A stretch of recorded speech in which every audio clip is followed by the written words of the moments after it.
Bonsoir à tous, comment ça va? Mais alors, avec François Hollande, on est extrêmement surpris parce qu'on a jeté un coup d'œil au nombre de personnes qui étaient déjà présentes et on n'en revenait pas. Bonsoir, mais voilà, déjà le FC Bienveillance est là. Comment allez-vous? Je vais bien puisque je suis chez vous, là, à une heure qui n'est pas habituelle. On m'a dit que c'était normalement le matin. Je suis venu un peu tôt aujourd'hui, mais je ne passerai pas toute la nuit. Je veux rassurer la famille. C'est un tout nouveau rendez-vous que j'étrenne ce soir avec François Hollande. La rencontre Étienne. Le principe, il est très simple. On n'est pas à la télévision ici, donc j'ai invité François Hollande, mais c'est votre émission. C'est vous qui allez poser les questions. Et puis, on va essayer d'en traiter le plus possible. Première question, François Hollande, elle vient de moi. Comment je vous appelle ce soir? Monsieur le Président, François Hollande Appelez-moi François. François? Je vous appellerai Étienne. Ou Samuel, puisque Étienne c'est mon nom de famille. Oui, moi, vous m'appelez Hollande. C'est pas terrible. Bon, les amis, voilà, le principe il est tout simple. Alors c'est drôle parce que je fais ce métier depuis 25 ans. Ce soir j'étais un peu stressé. Parce que c'était quand même une grande première. J'ai peur que ça ne marche pas? Non, c'est pas ça, mais c'est que là, tout ça est un grand champ d'expérimentation pour moi. J'ai découvert cet univers il y a 1 an. J'ai lancé ma chaîne Twitch il y a 3 mois, mais c'est la première fois réellement que je reçois un invité. Mais c'est moi qui devais être stressé parce que je ne suis pas de cet univers. Je ne suis pas encore un viewer ou un streamer, c'est ça? Oui, exactement. Ouais. Bon, donc, déjà, vous avez les bons mots. Oui, mais je n'ai que les mots. Je ne suis pas un pratiquant. J'essaye de comprendre. Et c'est vous qui m'avez convaincu en me disant qu'il y avait un FC Bienveillance. Et donc, je voulais absolument faire partie de l'équipe. Ouais. Mais c'est vrai que c'est un mode de communication nouveau. J'essaye de comprendre ce qu'il signifie. Pourquoi ce besoin de se retrouver le matin tôt, d'échanger ou le soir tard. Et puis de participer à ce qui peut être aussi une forme de pédagogie, de savoir pourquoi on pense telle ou telle chose, pourquoi on croit telle ou telle idée et pourquoi on est aussi conscient que c'est ensemble qu'on est meilleur. Donc je voulais voir, moi aussi, donc je ne sais pas exactement à qui je vais répondre. Non, on va voir. En tout cas, votre mention du FC Bienveillance a plu, parce que certains voient que vous avez déjà les codes. Et en plus, le FC Bienveillance, ça parle peut-être un peu plus encore à François Hollande, parce que c'est un grand passionné de football, je crois. Oui, et puis pas un malveillant non plus.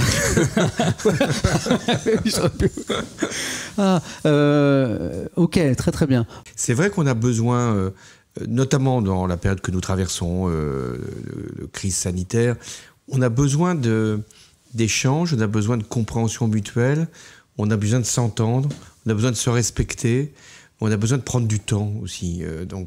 Et puis, il y a quand même l'isolement qui moi, me paraît être un élément très préoccupant. Beaucoup de gens sont devenus, non pas solitaires, parce que solitaire c'est un choix, mais sont devenus seuls. Isolés. Ouais. Donc, vous contribuez à les rapprocher, à faire qu'on puisse avoir...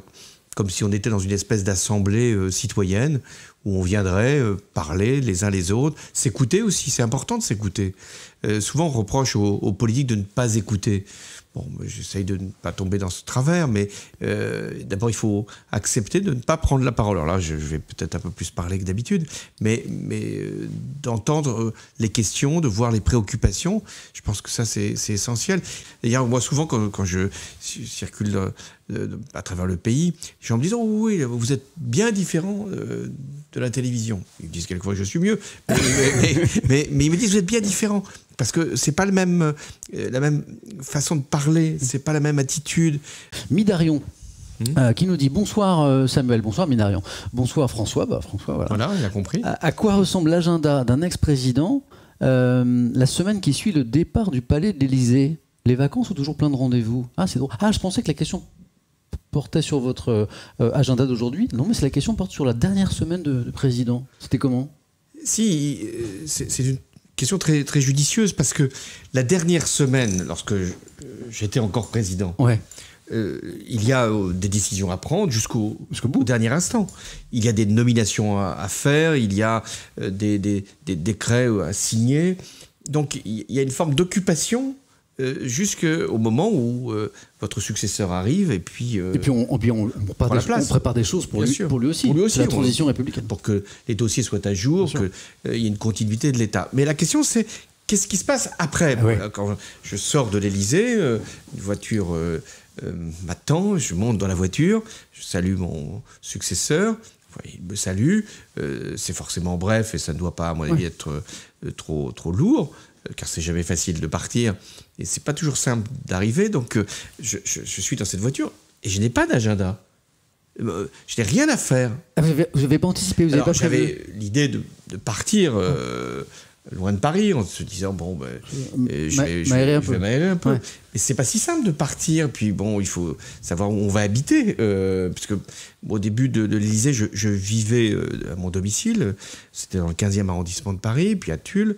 Et après, au bout de 2 ans, je suis venu m'installer à l'Élysée. Donc il fallait que je trouve, j'avais trouvé avant quand même, un appartement. Donc voilà, c'est tout simple.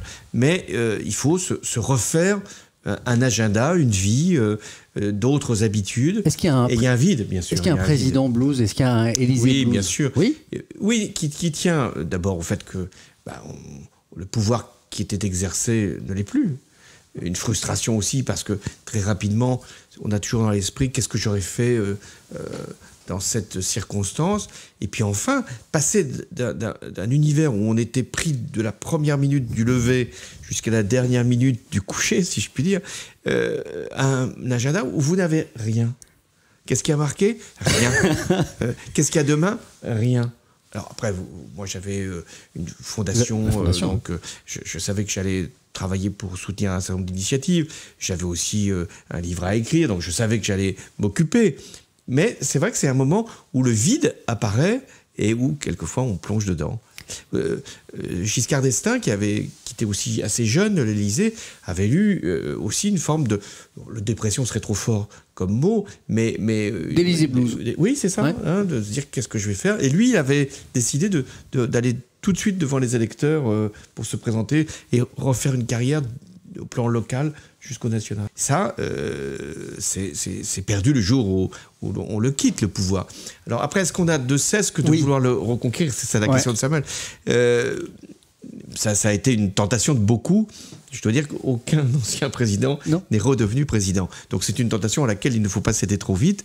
Mais qu'est-ce qui pourrait justifier une candidature de la part de ceux qui ont déjà exercé le pouvoir? Comme François Hollande, par exemple. C'est toujours l'idée de la revanche, puisque je n'ai pas été réélu, parce que je ne me suis pas présenté.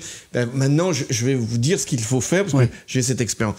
Non, il ne faut pas être déterminé par la revanche ou par la rancune. Il faut se dire simplement comment, dans la vie qu'il me reste encore à vivre, parce qu'en réalité le temps est compté, comment je peux être le plus utile à mon pays.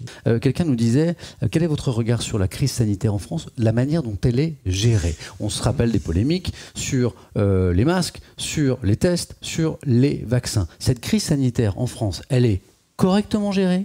Elle est bien gérée ou pas? Oui, c'était une question du chat. Oui, on me pose souvent cette question. Et moi, j'ai toujours la même réponse. C'est très difficile, une crise comme celle-là. Parce qu'elle est longue, elle est mondiale. Et elle est imprévisible, parce que le variant, on ne l'avait pas imaginé. Donc, c'est tellement facile de dire, vous savez, à la place d'Emmanuel Macron, j'aurais fait beaucoup mieux. On peut toujours le penser, mais qui va le croire? Parce que c'est une épreuve de vivre une crise aussi longue. Quelqu'un nous demandait, mais c'est quoi exactement les codes nucléaires? C'est vrai que c'est très mystérieux. Alors, est-ce qu'il y a une valise? Comment ça marche? Alors, ça tombe bien, parce que j'essaie d'expliquer ça aux enfants. Parce que j'ai fait...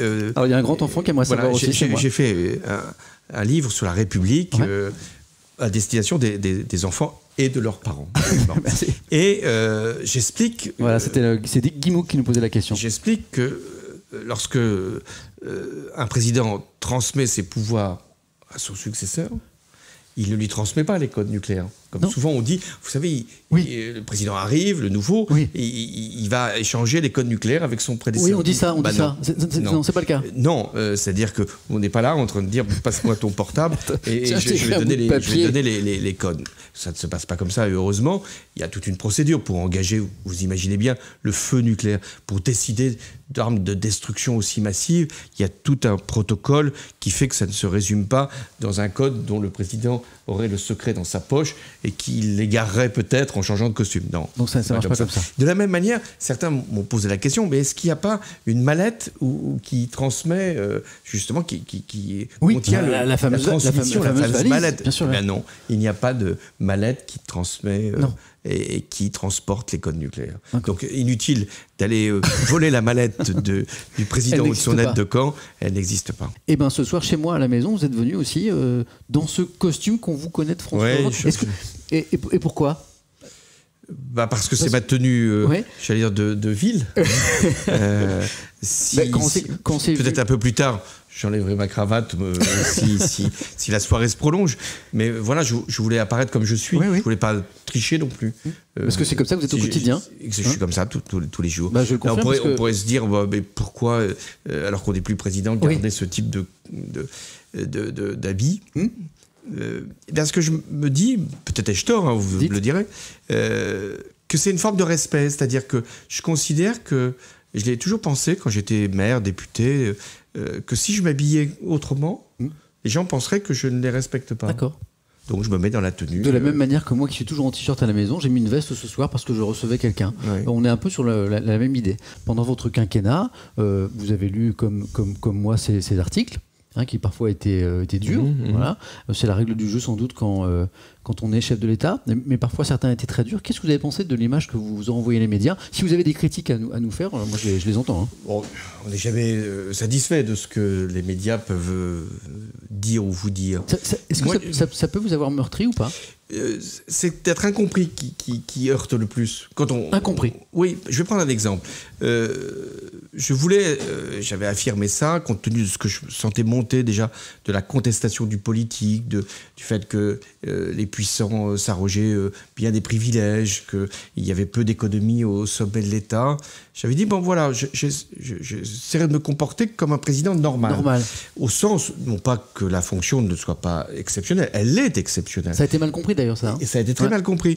Et on disait, non, il ne faut pas que le président soit normal. Mais je dis, normal, c'est pas d'être comme un citoyen ordinaire qui n'a pas de responsabilité. J'ai une responsabilité imminente, mais je reste un citoyen d'une certaine façon.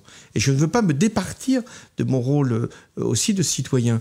Aujourd'hui, on pourrait revenir en arrière, est-ce que vous garderiez cette expression de président normal, sachant qu'elle a été si difficilement comprise, ou est-ce que vous feriez œuvre de davantage de pédagogie pour plus l'expliquer ? Quelle voie vous choisiriez ? J'avais utilisé cette expression de candidat normal ou de président normal parce que je considérais qu'il y avait eu des excès dans le passé. Mais quand j'ai vu la présidence de Donald Trump, certains me disaient, mais qu'est-ce que c'est qu'une présidence anormale ? Vous avez vu Donald Trump, c'était totalement anormal. Mais si j'avais un mot à utiliser plus que normal, je dirais un président humain. On a besoin d'humanité dans cette période, y compris dans les périodes de crise. L'humanité ne veut pas dire manquer de fermeté, au contraire, mais il faut de l'humanité. Une union de la gauche pour la présidentielle est-elle envisageable ? Bon, là, on se projette un petit peu en 2022. Alors ça, c'est une question qui est extrêmement importante puisque les sondages nous promettent à nouveau un second tour, a priori. C'est ce qu'ont les sondages entre le président sortant Emmanuel Macron et Marine Le Pen. Est-ce qu'une union de la gauche pour les présidentielles est envisageable, François Hollande ? Soyons lucides, non. Non ? Non, il n'y aura pas un candidat unique de la gauche. On n'est pas en 2022, il peut se passer. Là, aujourd'hui, vous dites que ce n'est pas possible. Non, il n'y en aura pas, sauf si, et c'est pour ça que la question est importante, les électeurs en décident. Ce n'est pas aux partis politiques ou aux candidats de dire je vais m'écarter, je vais me rallier à celui-ci ou à celle-là. Non, c'est aux électeurs de bien faire comprendre. Et comment ils peuvent faire ça ? Il va y avoir tout au long des mois prochains beaucoup de sondages qui vont être faits. On se détermine, non pas par rapport aux sondages, mais ils indiquent quelque chose. Là, les sondages d'aujourd'hui indiquent que la gauche est dispersée, qu'elle ne peut pas accéder au second tour. Un jour viendra où il y aura une femme, un homme qui va s'imposer et qui va montrer qu'elle a la bonne ligne pour conduire la nation et la bonne capacité pour rassembler tous ceux qui veulent un changement. J'en déduis que cet homme, cette femme-là, vous le voyez pas. Pour l'instant, n'est pas encore dans la déclaration de candidature, pas encore dans une campagne, mais dans la campagne, ça va venir. Et à ce moment-là, vous verrez les électrices, les électeurs qui aujourd'hui peuvent dire je vais aller sur, pour parler des noms, M. Mélenchon ou M. Jadot ou par exemple Mme Hidalgo, Monsieur Faure. Ou Monsieur Faure. À un moment, ils vont dire mais non, c'est pas possible. Laquelle peut nous conduire à la victoire. Et c'est toujours l'exemple que je prends de François Mitterrand en 1981. Ben là, c'est le programme commun, c'est un acte volontariste. Oui, mais c'était une union de la gauche qui s'était fracturée. Ouais. Le Parti communiste avait présenté un candidat, c'était Georges Marchais, et François Mitterrand avait considéré qu'il devait être candidat. Personne ne savait qui allait l'emporter au premier tour. Il y avait même un risque de ne pas être au second tour déjà. Et puis finalement, c'est autour de François Mitterrand que ça s'est fait. Et il est arrivé en tête du premier tour, puis ensuite il a rassemblé toute la gauche au second tour. Mais moi-même, j'ai été candidat en 2012. Il y avait une candidature écologiste, c'était Madame Eva Joly. Il y avait un candidat communiste. Il y avait un candidat aussi Mélenchon. Donc il y avait déjà beaucoup de candidats.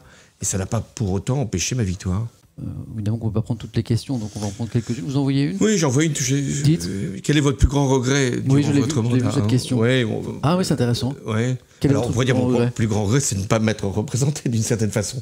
Là, aujourd'hui, vous dites... Oui, parce que quand j'ai pris cette décision, je l'ai beaucoup réfléchi, et il y avait des raisons de la prendre. Ouais. Mais je l'ai prise trop tôt. Je l'ai prise au début du mois de décembre 2016. Et après ? Et toute la situation politique n'était pas encore décantée. Et puis, c'est pas tout. Après, il y a les chiffres du chômage qui se sont améliorés. Il y a la candidature de Fillon qui s'est effondrée. Ouais. Bon. Mais voilà. Mais quand on a des regrets comme celui-là...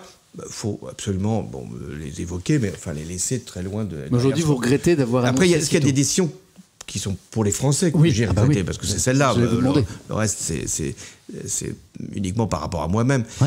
Oui, j'ai regretté, par exemple, alors que cette loi, je la considérais comme plutôt bonne, et elle a suscité beaucoup de critiques, des manifestations, et c'est très douloureux d'avoir des manifestations contre un texte que j'ai préparé. C'est la loi El Khomri, que je trouvais pas assez bien préparée au sens... La loi El Khomri, c'était pour permettre aux entreprises d'avoir plus de souplesse et aux salariés d'avoir plus de garanties pour leur emploi. C'est là qu'on a d'ailleurs introduit des réformes importantes, comme la garantie jeune dont on parle beaucoup, comme l'amélioration de la discussion, du dialogue social dans l'entreprise. Mais ça a été mal compris, et donc ça a été un moment difficile. Oh, intéressant. Monsieur Nebaud, alors ça, on me le dit souvent, dès que je parle justement de tenter de revivifier un petit peu le débat démocratique en France. Alors, il y a quelque chose qu'on reproche beaucoup aux politiques, c'est de dire, mais commencez par comptabiliser le vote blanc. Alors ça, je sais que beaucoup vont être content qu'on pose la question. Monsieur Nebaud, pourquoi ne pas comptabiliser le vote blanc ? Ça, c'est une question qui revient très souvent.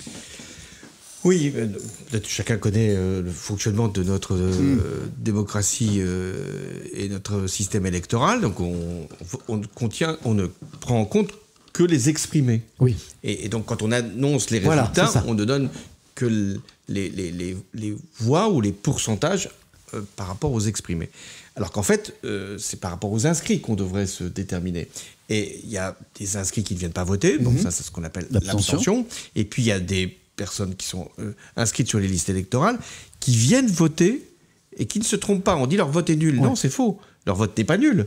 Il ne compte pas, mais il est exprimé. Il exprime quelque chose. Et ça met les gens très en colère. Donc, voilà, donc il faut reconnaître le vote blanc et nul pour ce qu'il est, c'est-à-dire un vote exprimé. Alors, quelle est la seule réserve que l'on peut avoir, que je vais évoquer ? C'est qu'à ce moment-là, par exemple, prenons une élection présidentielle.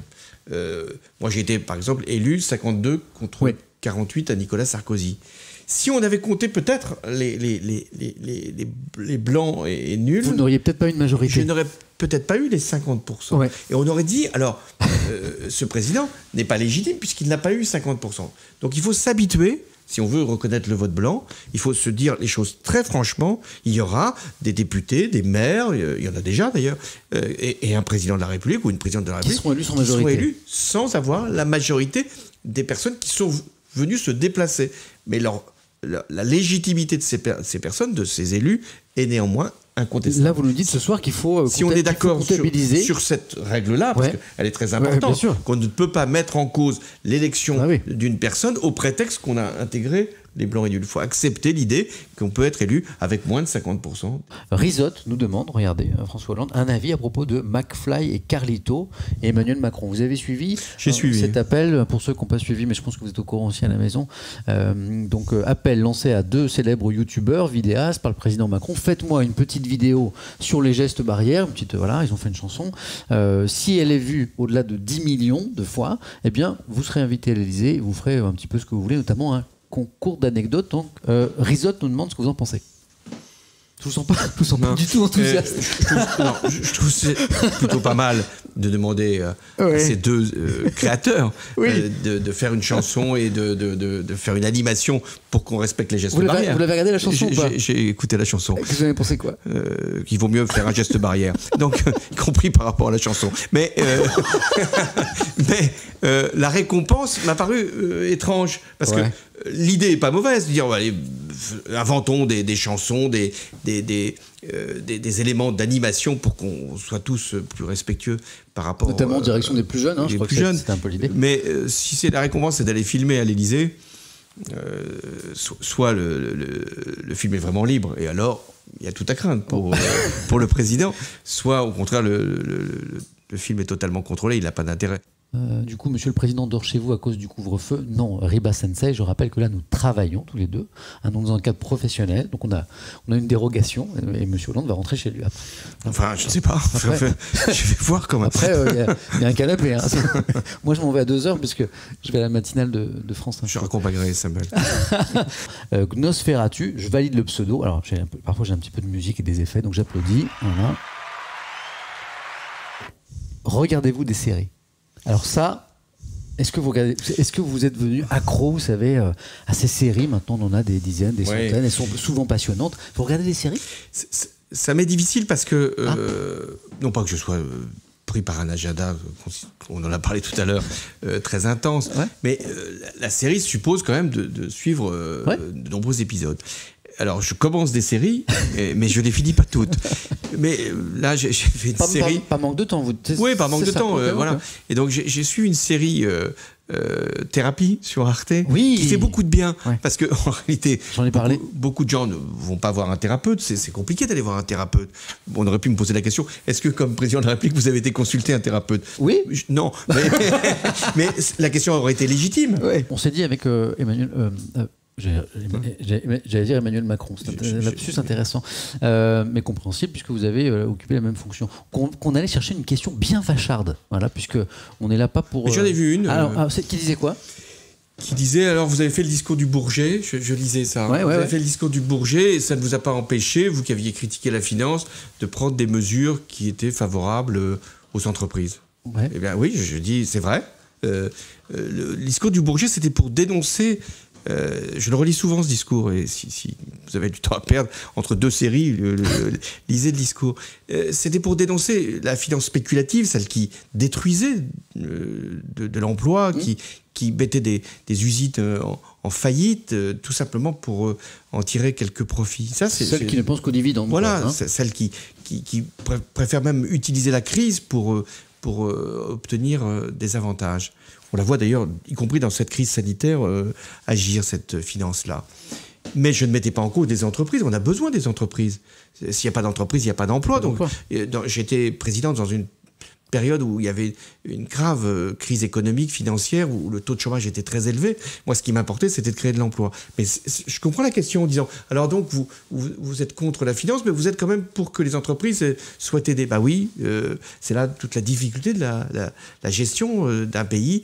Il faut lutter contre les excès d'une finance, mais il faut quand même permettre aux entreprises de créer de l'emploi. Je ne regrette pas de ce point de vue-là ce que j'ai fait. Est-ce qu'il y a des trucs, à un moment, où vous disiez, mais alors ça, c'est vraiment le truc dans la fonction, j'en ai marre? Oui, ce qui était très lassant, mais c'était inévitable. C'est quoi? Voilà. Peut-être 2 fois par semaine ou 3 fois par semaine, je recevais un chef de gouvernement européen, un président venu d'Afrique ou d'Asie, une personnalité internationale. Donc, l'huissier m'appelait en me disant la voiture du visiteur est en vue. Il va arriver dans 5 minutes. Donc je descendais sur le perron de l'Élysée. Vous savez, c'est ce qu'on voit à la télévision. La porte de l'Élysée, il y a un perron. Et j'étais là. Et j'attendais pendant 3, 4, 5 minutes que le visiteur arrive pour lui rendre la politesse.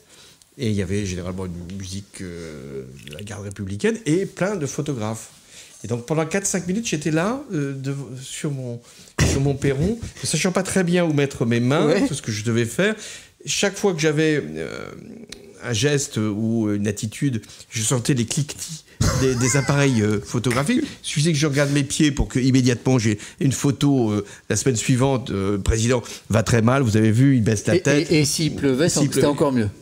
Bon, voilà, donc ça c'était vraiment très lassant. J'avais envie de leur dire, écoutez, je suis dans mon bureau, qu'ils viennent jusqu'à moi. Mais il est nul ce timing. Pourquoi vous l'avez pas, pourquoi vous l'avez pas dit? Attendez, c'est fini. Et quand je vois Emmanuel Macron encore attendre, d'une certaine façon, je le plains. Non, mais c'est un peu n'importe quoi. Voilà, c'est sur les règles de protocole qui quelquefois sont vous auriez pu réformer ça, genre. Oui, c'était pas le plus difficile. Quand t'es en bas, tu m'envoies un SMS, je descends, quoi. Quelle est votre position par rapport à l'annulation de la dette publique? Là, on parle de la dette Covid. Ah, ça, c'est intéressant. Merci DDLM pour la question. Et le débat, c'est une question sérieuse. Certains disent qu'on peut l'annuler, cette dette. Ce serait tellement facile. Vous imaginez, un candidat se présente, oui. dit voilà, j'ai une solution, on ne remboursera jamais la dette. Certains vont peut-être le faire d'ailleurs pour la prochaine. Ne vont pas le faire, mais vont le dire. Donc, viennent devant les Français en disant moi j'ai la solution.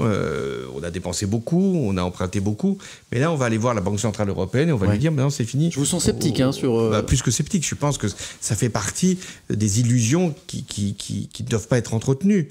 Ça ne veut pas dire qu'on ne peut pas demander à la Banque Centrale Européenne de rééchelonner la dette. Ça veut dire quoi, la rééchelonner la dette? Ça veut dire vous avez emprunté, au terme de votre emprunt, vous n'avez pas forcément envie de rembourser tout de suite, vous allez réemprunter, ça va faire rouler la dette.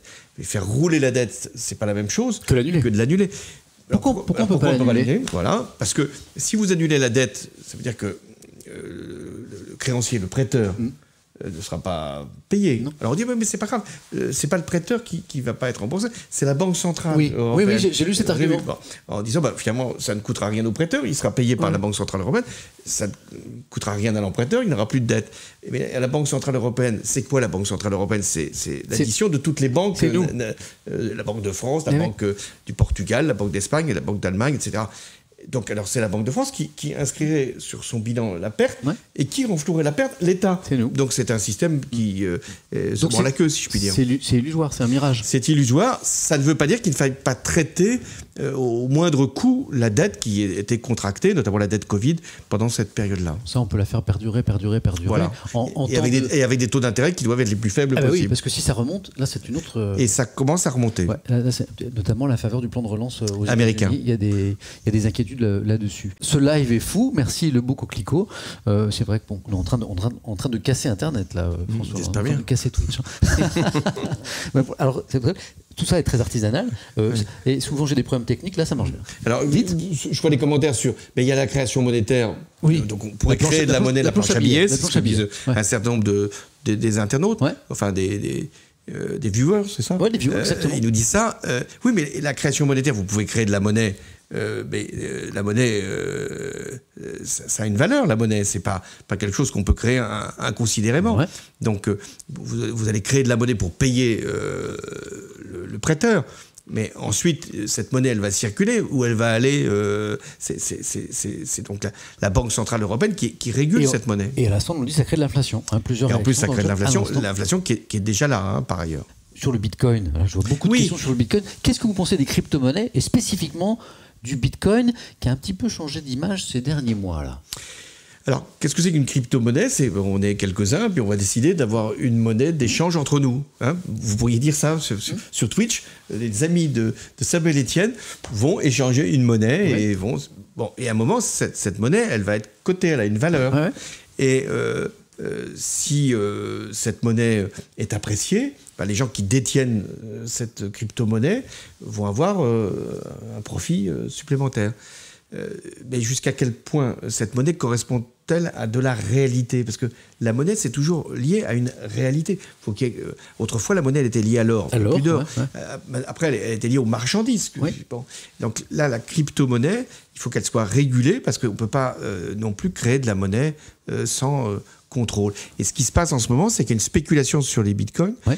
Et alors, ça monte. Donc la valeur ceux qui avaient acheté du bitcoin vont gagner. Ouais. mais ça monte jusqu'où? Et puis il y a des corrections. Et puis il y a des corrections. Et donc, n'achetez pas forcément de Bitcoin. Avez-vous peur de Marion Maréchal en 2027? Alors, une petite projection, là. On est au-delà de 2022. Marion Maréchal. Non, franchement, j'ai déjà du mal à me projeter jusqu'en 2022. Ouais. On évoquait l'incertitude qui demeure et sur les risques aussi de la victoire toujours possible du Front National. Elle est possible, cette victoire du Rassemblement National en 2022? Non, elle est possible parce qu'on se fait tous à l'idée qu'elle sera au second tour de l'élection.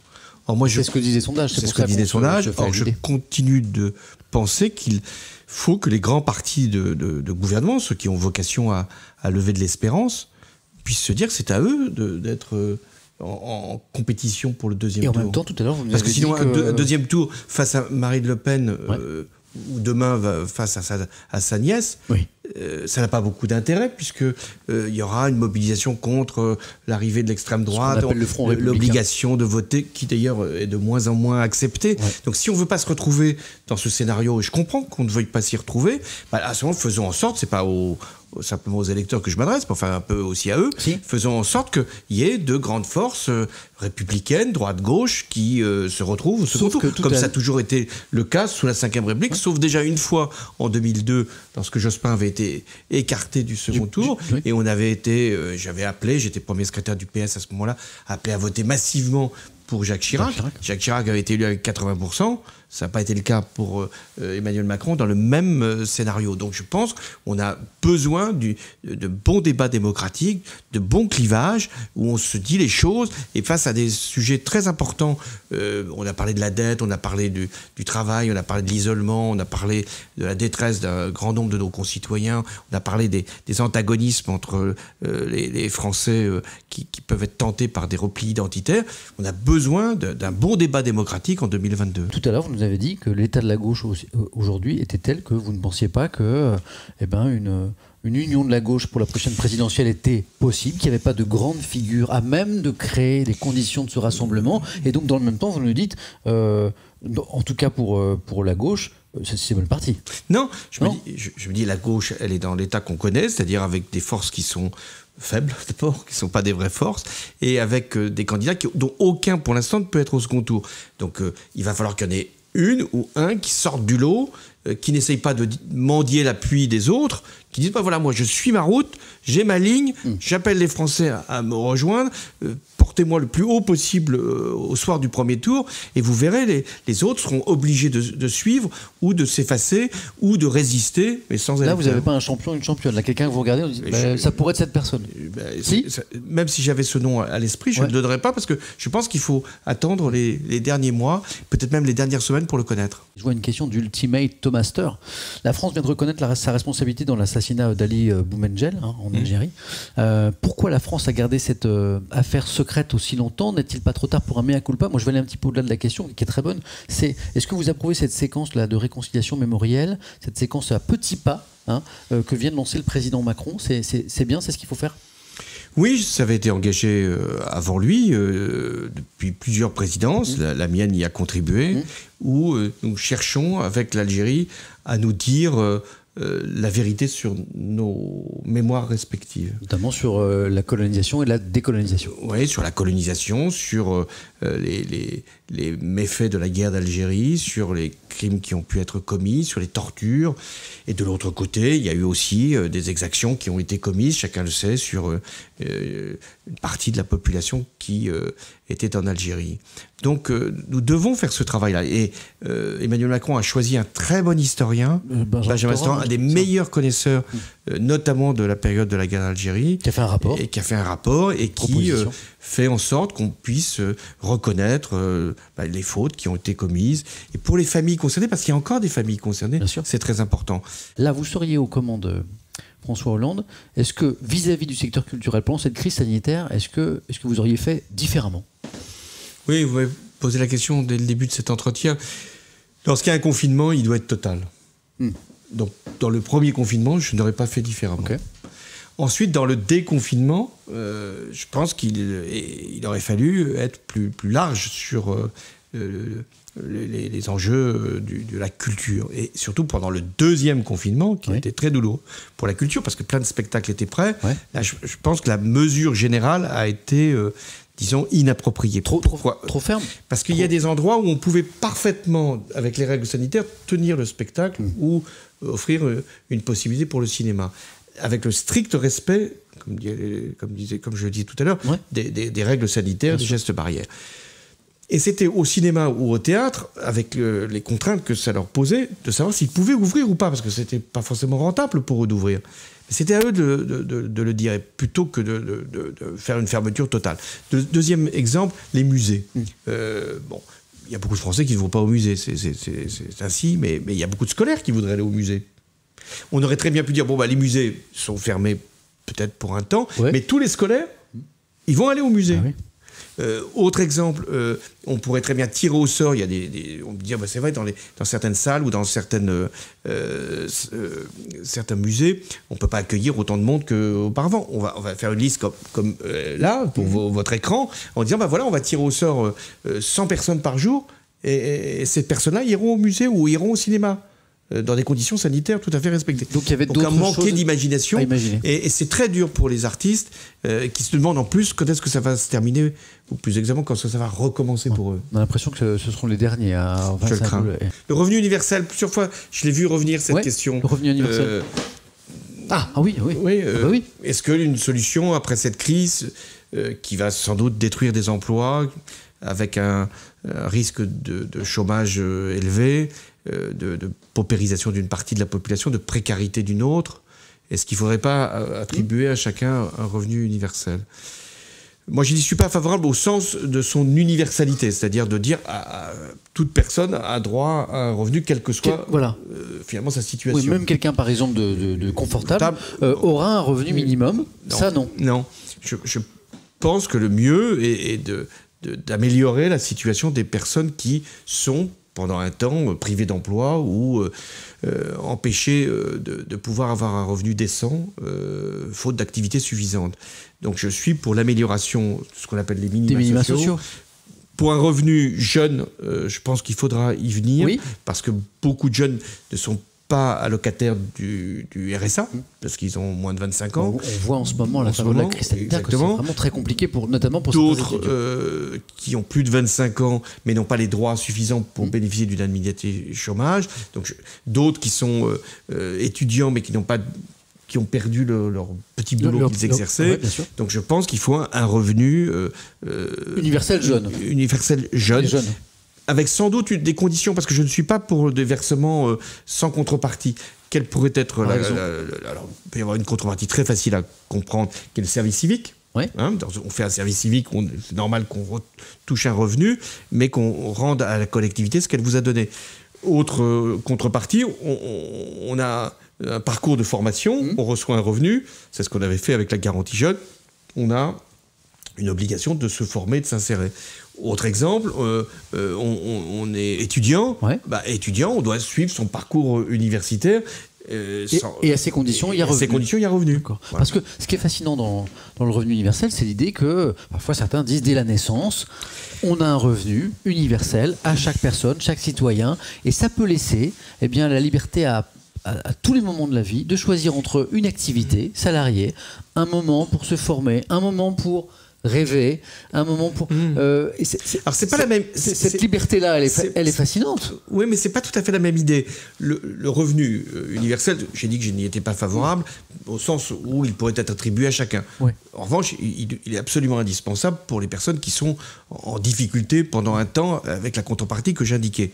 Mais on peut y ajouter la dotation à la naissance. On pourrait dire, alors, chaque personne qui naît en France, l'État lui accorde un petit capital. Ce sera un capital, pas un revenu. Pas un revenu, un petit capital, je sais pas, 10, 20 000 euros, etc. Ça fait beaucoup d'argent quand même. Mais c'est l'idée, là, on est en train d'évoquer une idée. Et puis à 18 ans, ou à 20 ans, quand il en aura décidé, ce petit capital, qui lui aura été garanti, il pourra l'utiliser pour se former, pour faire un voyage, s'il l'entend, pour acheter peut-être un début de biens immobiliers. Ou initier une activité économique, ou lancer une entreprise, ou participer à une action associative, philanthropique, bénévole, etc. Ça, cette idée-là, on reçoit bien des allocations familiales. Ouais. On peut recevoir une dotation à la naissance pour assurer une partie de sa vie. Je vois beaucoup de réactions sur cette proposition. Bien meilleure idée, je trouve, nous dit Alcim, par exemple. Avec quel argent financerait tout Alors, ça? l'avantage de cette idée, c'est qu'elle ne coûte rien pendant 18 ans. Puisque chaque enfant qui naîtrait saurait qu'il a ce capital possible, mais l'État ne le verserait que dans 18 ans. Et pourrait déjà réfléchir au projet. Votre plat préféré, si on n'avait qu'un? Je suis très classique, moi, vous savez. C'est quoi? C'est entrecôte frites. Ah ouais, ah bah oui, c'est... Ouais. C'est désespérant pour les cuisiniers. Mais c'est vrai que j'aime... À l'Élysée, c'est que t'es... très peu. J'ai beaucoup souffert. Très peu. De quoi? Des entrecôtes frites, très peu. Ah bon, bah, mais oui, c'est quand même vous le patron. Mais oui, mais là aussi, il y a des règles à respecter. Quand vous recevez des chefs d'État et de gouvernement, vous ne leur servez pas un steak frites, vous leur servez de la cuisine française. Ça pose une autre question. Vous aviez quand même des moments à vous? Jamais? Oui. Donc, vous aviez des moments à vous? Oui, heureusement, quand même. Non, mais des repas où vous étiez un peu tranquille? Oui, ou pas? heureusement. Oui, quand même. Mais donc là, entrecôte frites. Là, il y avait entrecôte frites. D'accord. Encore que pour les frites, j'étais obligé de me battre. Alors bon, alors du coup, il y a beaucoup de réactions sur l'entrecôte, donc je ne rebondis pas là-dessus, puisqu'on en a parlé. On ne rebondit pas sur une entrecôte. Non, il y a des avis sur les sauces. Là, on va pas lancer le débat. Mais il y a vraiment beaucoup de réactions. Pardon. Quelle sauce? Quelle sauce on est mangé? Je ne sais pas. Oh là là, c'est incroyable. Je remonte les questions pour échapper à toutes les questions sur les entrecôtes. Ah mais ça y est, mais incroyable. J'ai des dizaines de questions sur. Alors je redescends parce que j'ai beaucoup de questions sur la sauce liée à l'entrecôte. Béarnaise. Je réponds. C'est béarnaise.